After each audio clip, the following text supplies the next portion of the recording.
Yeah, all right. So can we set a stop loss below the signal bar close, and then here's the key, trail it whenever a new signal forms. Yes, so trail it when a new signal comes in here. All right, let's clear out the last question there. Let's pull in some bloodhound signals. And once again, I'm just going to pull in the same crossover test file there, since that has lots of signals. All right, set our entry signal, there we go, to price inflection with a MACD filter. All right, so we have our bloodhound signals. So now let's create our entry order. And since this is focusing on just trailing the stop loss there, I'm gonna leave the profit target out. Let's see if there's something to get us started. Yeah, so hopefully this will work for us with this market here. So since we're setting the stop at the signal bar below the signal bar close, no, actually I'm gonna go with a trailing ATR stop loss. I want to keep that stop loss from getting hit so we can demonstrate it in the markets here. All right, so I'm starting with that trailing stop loss, and then I'm going to widen it out a little bit there. There, let's go one more.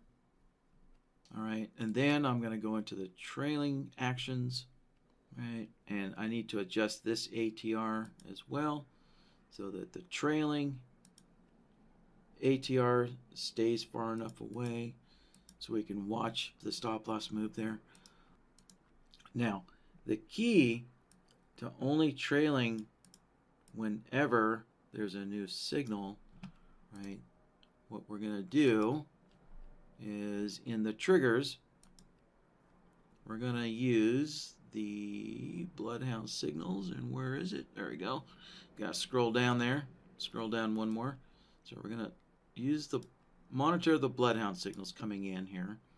All right, so let's set our template, right?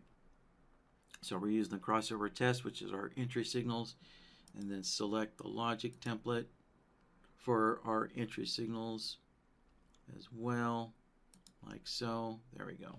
And again, this can be a totally separate bloodhound file and different signals, that control when your stop loss gets moved, right? So it doesn't have to be the same as your entry signals, but I think that is probably what most people will do, right? Is use your entry signals to move that stop loss. So this is probably most common, but you can use a separate bloodhound file if you want to. So all right, so the actions, that stays the same. So the second part, right? First part is we have to monitor the bloodhound signals. The second part is in the repeat, we check this box here. Only repeat when re-triggered, right? So what is a re-trigger? Well, this is your trigger. This is your trigger. So this trigger, the next time this trigger happens, becomes true, right? That's what the re-trigger is.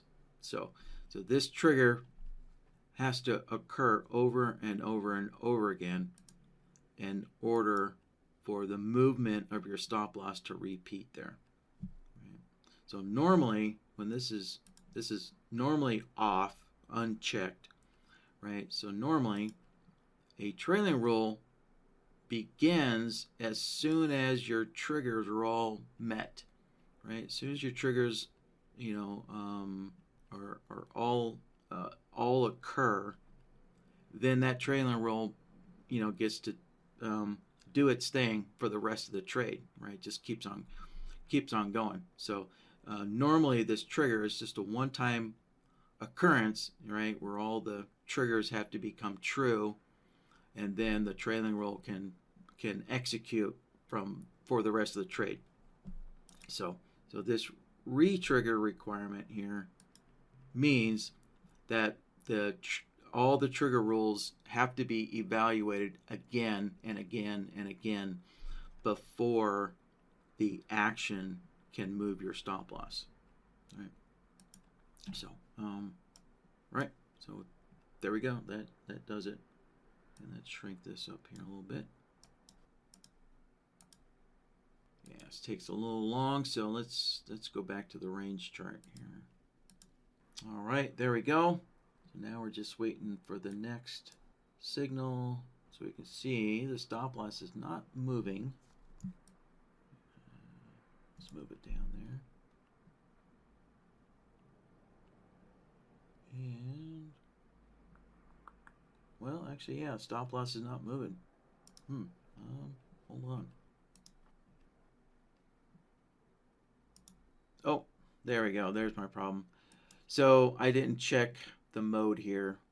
So the mode is looking for signals in the opposite direction. All right. So yeah, I thought the default for this was signals in the same direction there. So yeah, sorry, I didn't bother looking at this. Yeah, because I thought this was the default. So there we go. We want, right, we're looking for signals in the same direction as the trade.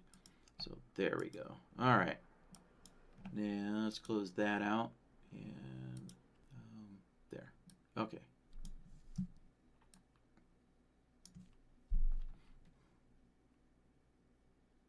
All right. Now that, yeah, the market's moved down a little bit, this next.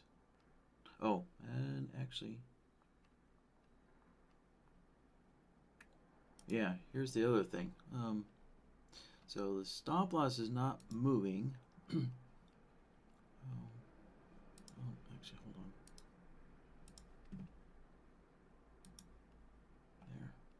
There. So this stop loss, we can see this one obviously moved because the market moved higher. So that's all right, another consideration here. So you can see that signal didn't move the stop loss, right? And that's because so the action is, right, we're taking the last price and then subtracting, right, the ATR. So, right, so if the bars that generate the signal, you know, didn't move higher, well, the last price for that bar, right, is at the same level. So, of course, your stop loss isn't going to move. Now, when this bar, the signal on this bar, the last price of this bar is higher than that one, so that would have moved our stop loss up. This one would have moved our stop loss up, but this one's lower, right? So this one's not going to move the stop loss up because it's lower than the last signal bar there. Yeah. So, yeah, let's see here. Yeah. So that's that's going to be the trade-off, right? When you're only moving a stop loss based on the next signal there, you know, that's your trade-off is, right, the stop loss is not going to move higher or lower unless, you know, unless the market moves higher or lower than the previous signal there. Yeah, so these short signals are not going lower, or I should say the closing price of the bar is not going lower when we're getting these signals there. All right, let's see if we get some higher market movement on that next signal.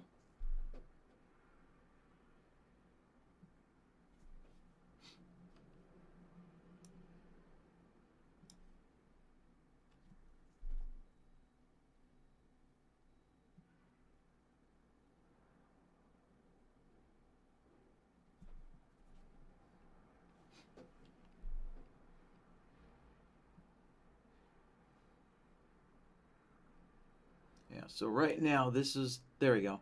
Our stop loss just moved. So that was the highest bar of the signal, but now this one was the highest, and now this one's the highest bar with the signal there.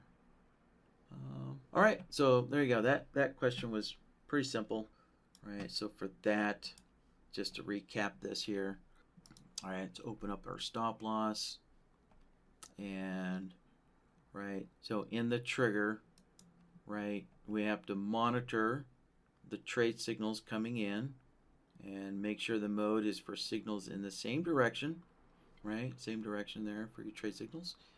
And yeah, so once we have the bloodhouse signals set up, then the second requirement is to enable the only repeat, right? Only repeat means basically only move your stop loss when re-triggered. So when the triggers become true again, which is, when the next signal comes in.